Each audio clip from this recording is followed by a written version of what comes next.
बार पत्नी रेखा की जिद पे राघव एक सस्ती अलमारी ले आता है, पर वो अलमारी भूतिया होती है और रेखा को अपने अंदर खींच के चुड़ैलों की दुनिया में ले जाती है। वहाँ एक चुड़ैल रानी होती है जिसके हुक्म पे पूरा चुड़ैल महल चलता था। एक रात जब रेखा सो रही होती है तो उसे सपने में एक तांत्रिक बाबा पुरानी गुफा में तंत्र मंत्र विद्या करते हुए दिखते हैं। महाराज, मुझे इस चुड़ैल के कब्जे से बाहर निकालिए। पर इससे पहले कि तांत्रिक बाबा कुछ उपाय बताते, रेखा का सपना टूट जाता है और वो उस गुफा को ढूंढने लगती है। तभी उसका एक हाथ खोपड़ी पर लगता है। अरे रे रे, अरे ये क्या? ऐसा लगता है जैसे ये हड्डी नहीं, किसी की असली खोपड़ी हो। वो फिर से उस खोपड़ी पे दबाव डालती है और एक रहस्यमयी गुफा खुल जाती है।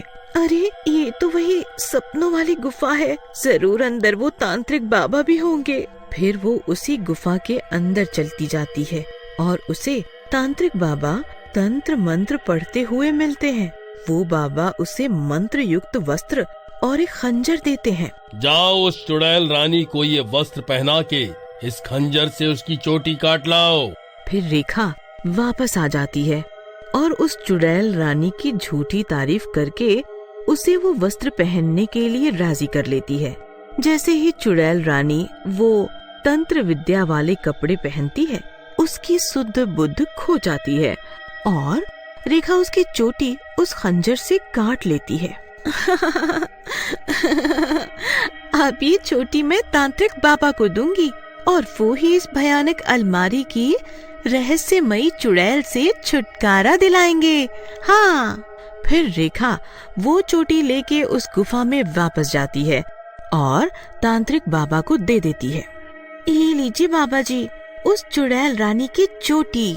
बहुत खूब, अब देखना कैसे वो चुड़ैल खुद से यहाँ खींची चली आएगी। तांत्रिक बाबा मंत्र फूंककर भस्म से एक गोला बनाते हैं और चुड़ैल रानी की चोटी उस मंत्र युक्त गोले में रख देते हैं।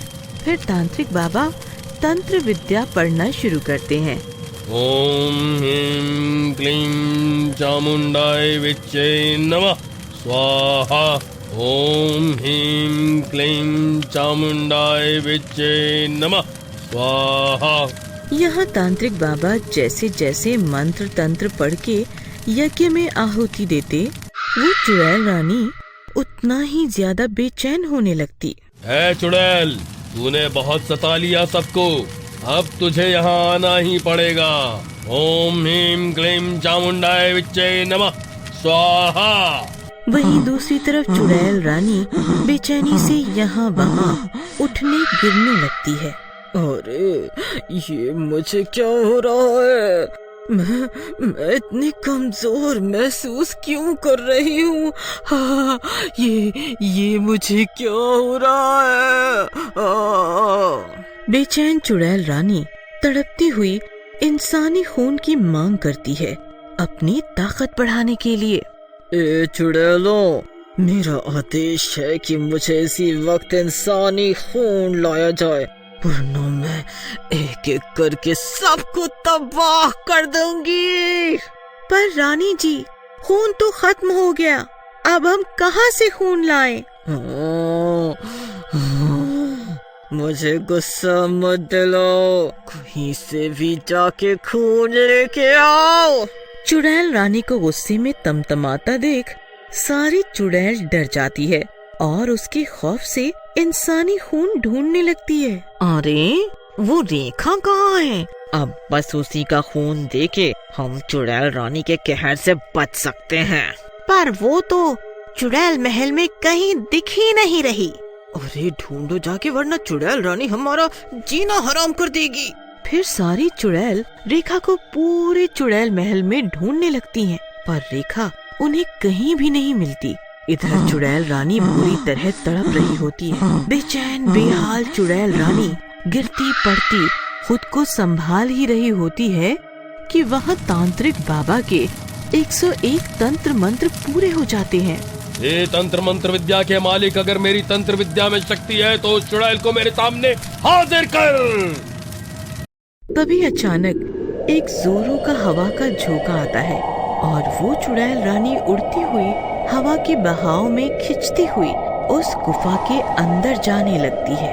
अरे ये क्या, मैं खुद को कैसे खींची जा रही हूँ। और तभी अचानक चुड़ैल रानी खिंचती हुई उस भस्म के गोले में पहुंच जाती है। तो ये तू है तांत्रिक, तेरी इतनी हिम्मत कि तूने मुझे यहाँ बुलाया।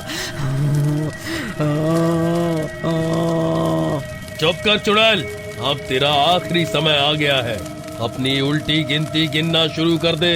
फिर तांत्रिक दूसरे पहर की तंत्र विद्या शुरू करता है। तांत्रिक छोड़ दे मुझे, छोड़ दे, मुझे अमर बनने से कोई नहीं रोक सकता। कल अमावस्या है और कल मैं 1000 आत्माओं की स्वामिनी बन जाऊंगी और अमर हो जाऊंगी। अब ये सपने छोड़ दे, मैं आज ही तेरा अंत करके उन सब आत्माओं को तेरे वश से मुक्त कर दूंगा और वे सब पहले जैसे इंसान बन जाएंगी। फिर तांत्रिक मंत्र पढ़ना शुरू करता है। ओम चामुंडाय नमः, ओम चामुंडाय नमः।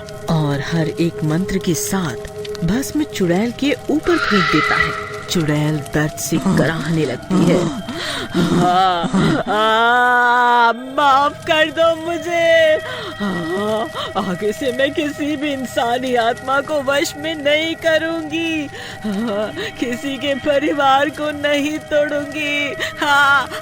जाने दो मुझे, बहुत दर्द हो रहा है, मुझे छोड़ दो मुझे। नहीं चुड़ैल, तू एक खतरनाक चुड़ैल है, तुझे छोड़ा तो तू वापस से अपनी शक्तियां आजमाएगी। अब तेरे पापों का घड़ा भर चुका है, तेरा मरना तय है। जैसे जैसे तांत्रिक दूसरे पहर की विद्या पढ़ता जा रहा था, वैसे वैसे चुड़ैल रानी की शक्तियां कम होती जा रही थी। फिर दूसरा पहर खत्म होते होते चुड़ैल अधमरी हो जाती है।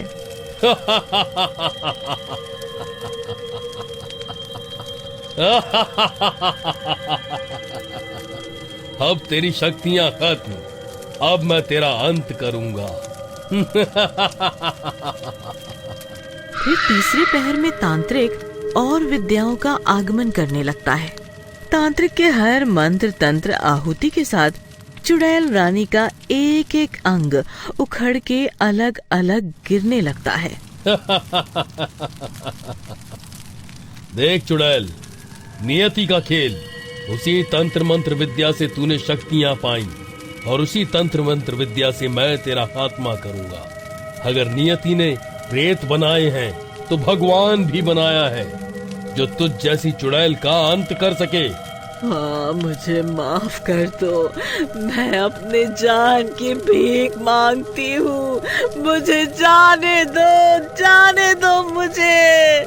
तभी चुड़ैल के दोनों पैर उखड़ के अलग अलग दिशाओं में जा गिरते हैं। चुड़ैल दर्द से चीखने लगती है। ये देख के रेखा बहुत डर जाती है। डरो नहीं वत्स, अमावस्या लगने से पहले और तीसरा पहर खत्म होते होते इस चुड़ैल का अंत हो जाएगा, हमेशा के लिए। फिर तांत्रिक और विद्या पढ़ता है और चुड़ैल के दोनों हाथ उखड़ के गिर जाते हैं। और इसी के साथ तांत्रिक एक और मंत्र की आहुति देता है और चुड़ैल रानी का सर धड़ से उखड़ के यज्ञ कुंड में गिर जाता है और केवल धड़ तड़पता रह जाता है।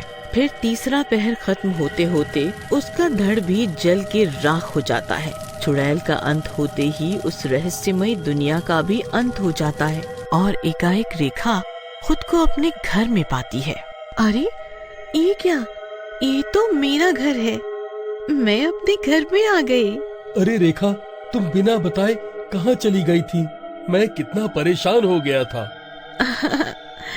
कहीं नहीं जी, जो हुआ भूल जाओ। और देखो, हमें सस्ते में अलमारी भी मिल गई। फिर दोनों हंसने लगते हैं।